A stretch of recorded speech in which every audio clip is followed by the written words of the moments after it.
कुरान मजीद एक फेक किताब है, वो अल्लाह की किताब नहीं हो सकती। उसको मानता है, मोहम्मद को मानता है जो कि प्रॉफिट नहीं थे। इस्लाम एक धर्म कहा जाता है। जब हमने एक लंबी लड़ाई के बाद उस पर पूरा अध्ययन किया तो हमको धर्म जैसी कोई बात उसके अंदर दिखाई नहीं दी। आतंकी मुस्लिम ऑर्गेनाइजेशन को जन्म दिया गया था जो आज दुनिया की दूसरी आबादी है। जब तक के सनातन धर्म के लोग जागरूक नहीं होंगे, एकजुट नहीं होंगे, तो इस तरह की राक्षस रूपी जो जातियां हैं उनका शिकार बनते रहेंगे। कुरान को पढ़ के लोग आतंकी क्यों बन जाते हैं? आतंकी बने थे ना, हम आतंकी तो नहीं बने थे। हमने पढ़ा था, समझा कहा था। समझ लेते तो आतंकी बन जाते। नमस्कार, मैं अभिजित आचार्य सकलोके स्वागतम जनाइছোঁ। एगराकी विशेष अतिथि আজি आमार सहित उपस्थित আছে। जिगराकी विशेष अतिथिक লৈ विगत किछुदिन पूर्वे समग्र देशजुरी तुलपार লাগিছিল। মোৰ সৈতে উপস্থিত আছে প্ৰাক্তন চিয়া ৱাকফ বোৰ্ডৰ সভাপতি, কেন্দ্ৰীয় সভাপতি সৈয়দ ৱাজবীৰ ৰেজভী, আৰু বিশেষকৈ তেওঁক লৈ সমগ্ৰ দেশজুৰি তুলপাৰ লাগিছিল। মই তেওঁৰ সৈতে কথা পাতিম। এই মুহূৰ্তত তেওঁ মোৰ সৈতে উপস্থিত আছে। क्या नाम से पूछूं आपको, वाजबीर रिजवी या जितेंद्र सिंह त्यागी? जितेंद्र नारायण सिंह त्यागी, क्योंकि वसीम रिजवी को तो हम छोड़ चुके हैं। तो अब आप जितेंद्र नारायण त्यागी से ही जानिए, उसी से पहचानिए, उसी से सवाल कीजिए। ठीक है, आप इजाज़त दे दिए तो अब जितेंद्र से हम जितेंद्र से ही बात करेंगे। क्या हो गया ऐसा जिसके कारण आप अपना धर्म आप छोड़ने के लिए हिंदू धर्म आप ले लें? देखिए, जो जिसको इस्लाम एक धर्म कहा जाता है, जब हमने एक लंबी लड़ाई के बाद उस पर पूरा अध्ययन किया तो हमको धर्म जैसी कोई बात उसके अंदर दिखाई नहीं दी। हम ये समझते हैं 1400 साल पहले अरब की सरजमीन पर एक आतंकी मुस्लिम ऑर्गेनाइजेशन को जन्म दिया गया था जो आज दुनिया की दूसरी आबादी है। क्योंकि जो धर्म क्रिएट किया गया, जो उसकी आस्था की किताबें हैं जैसे कुरान मजीद है, उसमें जो अल्लाह को क्रिएट करके उसमें उसके तरफ से जो निर्देश दिए गए वो इंसानियत के ख़िलाफ़ है। हम ये नहीं समझते कि कोई भी ईश्वर, कोई भी अल्लाह, वो शक्ति जिसने इस पूरी दुनिया को बनाया है, वो धर्म के आधार पर किसी को बांटेगा। मनुष्यों को मनुष्यों से कत्ल करने के लिए धर्म के आधार पर आज्ञा देगा। एक धर्म बनाकर कहेगा कि यही सबसे अच्छा है और सबको इसी में आना चाहिए और जो ना आए उसे मार दिया जाना चाहिए। जिहाद करने का हुक्म कोई भी शक्ति इस तरह की जिसने दुनिया को क्रिएट किया हो वो नहीं दे सकती। तो ये सारे अध्ययन के बाद एक हमने चाहा कि जो मुस्लिम समाज है जो एक फेक किताब को मानता है, कौन सा किताब? कुरान मजीद एक फेक किताब है, वो अल्लाह की किताब नहीं हो सकती।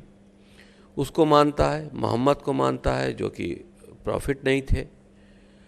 इसलिए इन सारी चीज़ों को चलिए छोड़ भी देते हैं, हम अल्लाह की तरफ ही आते हैं।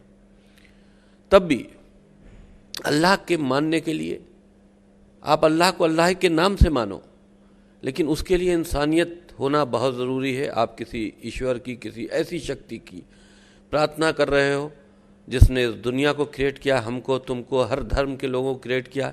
कोई किसी हिसाब से ईश्वर को मानता है, कोई किसी चीज़ में ईश्वर को ढूंढता है। इसमें किसी को कोई आपत्ति नहीं होनी चाहिए। हमने चाहा थोड़ा सा रिफॉर्म मुसलमान हो, लेकिन वो रिफॉर्म होना नहीं चाहते हैं।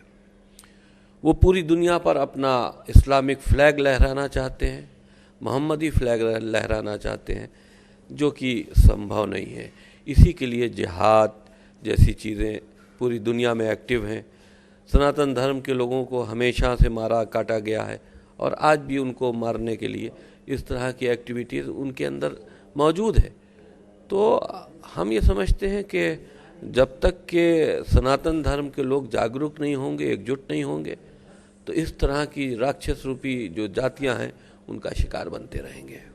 रिजवी साहब, क्षमा कीजिएगा, त्यागी साहब, आपसे आप ये बयान में आप बहुत बड़ा बयान दिए है कि आप बोले हैं कुरान को लेकर आप बात किए हैं कि कुरान एक झूठा एक किताब है जिसको लेके सारा इस्लाम को डाइवर्ट किया जा रहा है अलग अलग बात से, लेकिन वही कुरान को लेके सारा इस्लाम लोग मानते हैं, जैसे भगवत गीता को लेके सनातन धर्म लोग मानते हैं। तो अब क्यों ऐसे अब बोलना चाहते हैं कि हाँ कुरान एक फेक है, ऐसे बोले? आप गीता को लेकर आतंकी नहीं बने हैं।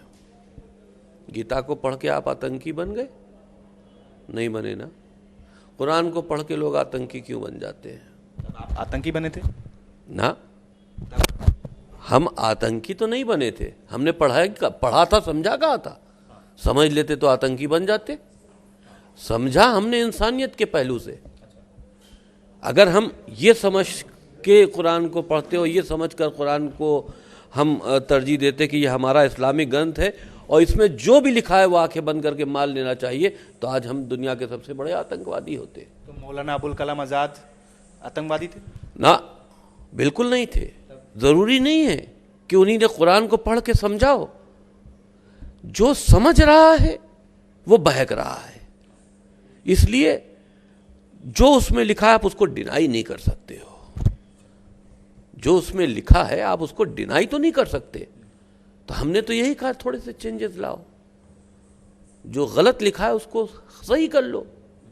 जब नहीं मान रहे हो तो फिर जाहिर सी बात है कि जो पढ़ेगा, जो समझेगा, हर मदरसों में आज पढ़ाया जा रहा है कुरान और उनको ये ट्रेनिंग दी जा रही है, इसीलिए तो जिहाद बढ़ रहा है। कौन सी जिहाद का? इस्लामिक जिहाद। और कौन सा जिहाद है बताइए? दुनिया में कोई दूसरा जिहाद भी है? कभी कभी आप लोग लाभ जिहाद के बारे में बात करते हैं। वो जिहाद के अलग अलग पहलू हैं। जिहाद का मतलब ये है कि सनातन धर्म के लोगों को मुसलमान बनाना और जन्नत में अपना घर बनाना।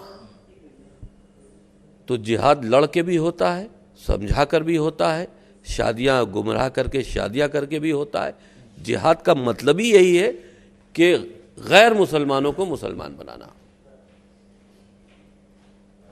इसके अलावा जिहाद का कोई दूसरा मतलब नहीं है। एक बात बताइए कि आपका जो धर्मांतरण जो है, इसको लेकर बहुत सारे देश में चर्चा हो रहा है कि यूपी में चुनाव है, ऐसे भगवा रंग आपको पहनाया, तो ये सब बहुत सारे काफ़ी मुद्दे हैं और काफ़ी सारे बात है। आप लगते हैं कि आप चुनाव के पहले आपका कपड़ा बदल लिया? और देखिए, ये लड़ाई तो पिछले 5 साल से चल रही थी। चुनाव तो आते जाते रहते हैं, चुनाव तो हर वक्त होते रहते हैं, हर साल हुआ करते हैं, लेकिन वो चुनावी राजनीतिक लड़ाई है और ये धार्मिक लड़ाई है। ये मानसिकता वो है जो हमारे देश को नुकसान पहुंचा रही है, और वो एक देश के लिए एक दूसरी लड़ाई होती है जिसमें देश के विकास की बात होती है, हुकूमतें चुनी जाती हैं। तो इसको उससे जोड़ के नहीं देखा जाना चाहिए। किसका हुक्म, मतलब किसके हुक्म के लिए आप छोड़ दिया अपना धर्म? किसके हुक्म के लिए मतलब? कौन हुक्म दिया आपको जो इसके कारण आप छोड़ दिया, इस्लाम छोड़कर आप हिंदू हो गए? हुक्म कौन देगा? हमने पढ़ा, समझा, इस्लाम को भी समझा, सनातन को भी समझा। हमें लगा कि सनातन एक धर्म है और इस्लाम कोई धर्म नहीं है, हमने स्वीकार कर लिया।